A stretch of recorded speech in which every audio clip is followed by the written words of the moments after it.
Good afternoon, distinguished delegates. My name is Hanna Petros. I am an Eritrean. Make sure you can see that.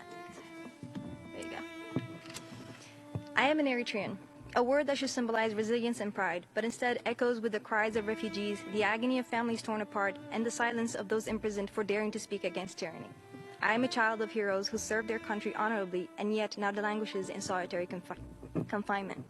8 years ago, I came here as a voice of the persecuted, fueled by the unwavering determination to bring about justice in Eritrea, and it pains me to return again under the same circumstances.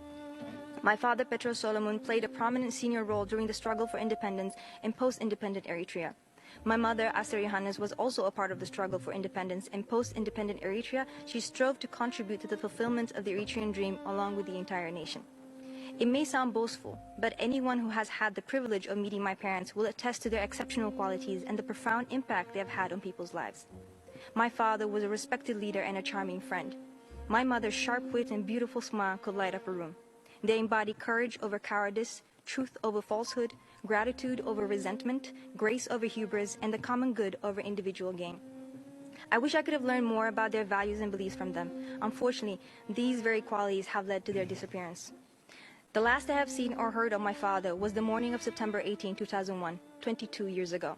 The last I have seen or heard of my mother was December 11, 2003, 20 years ago. They have not committed any crime to warrant such punishment. They have not been convicted or sentenced in a court of law. My father's alleged crime was writing an open letter alongside his colleagues demanding the implementation of the ratified constitution. My mother's supposed crime was desiring to be with her children and returning home following her studies abroad. Despite assurances of safe passage by the Eritrean ambassador to the U.S. at the time, she was betrayed and forcibly taken from Asmara airport. Unaware of her kidnapping, my family and I anxiously waited outside the airport for hours. The UN considers it torture, inhuman, and degrading to hold a prisoner in indefinite or prolonged solitary confinement for over 15 days. My parents' indefinite solitary confinement has now stretched over 2 decades. My family's tribulations don't end with my parents. My brothers and I were incarcerated and tortured for attempting to leave the country in 2009. I was forced into servitude, also tortured, while in the Eritrean military service. My then 11-year-old sister and 67-year-old maternal grandmother had to endure long hours of walking in the desert, risking dehydration, starvation, and death. My cousins, Berachat and Tesfom, drowned in the Mediterranean in a desperate attempt to reach a better life. Even now, as I stand here, a member of my family is abducted and is being held hostage by smugglers who are demanding his ransom. This is a grim reminder of the daily horrors endured by countless Eritrean families. I've been delivering testimonies since I was able to safely practice my basic human right to speak freely. For the past decade, I have joined the efforts to shed light on the atrocities that are happening in Eritrea. I am not the only person. Eritrean activists have been crying out to the world, our voices echoing in the corridors of power, but our pleas have fallen on deaf ears and nothing has changed.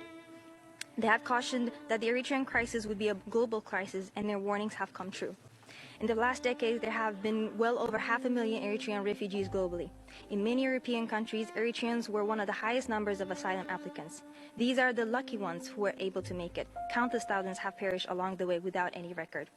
I recognize the establishment of the Commission of Inquiry, the appointment of the Special Rapporteur for Eritrea, and the renewal of the mandates marked important milestones. Yet let us not mistake these milestones for victory. The documentation from these efforts remain but a waypoint on the journey to justice. For 2 decades, we have stood before you gathering the courage to share heart-wrenching tales, to plead for action, to demand accountability and appeal for justice. Yet with each passing year, the suffering continues.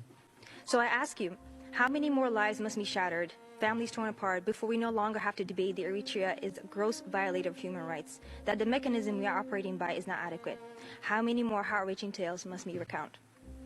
The next milestones of the journey to justice requires an escalation. It requires innovative mechanism to effect change in the face of a nation resistant to international pressure. Although I am plagued by survivor's guilt, I am here refusing to be forgotten, looked away from, or silenced. I am here refusing to accept a world where injustice prevails and oppression reigns supreme. I am here demanding freedom for the prisoners who languish unjustly. I am here to implore you to recognize the need for escalation.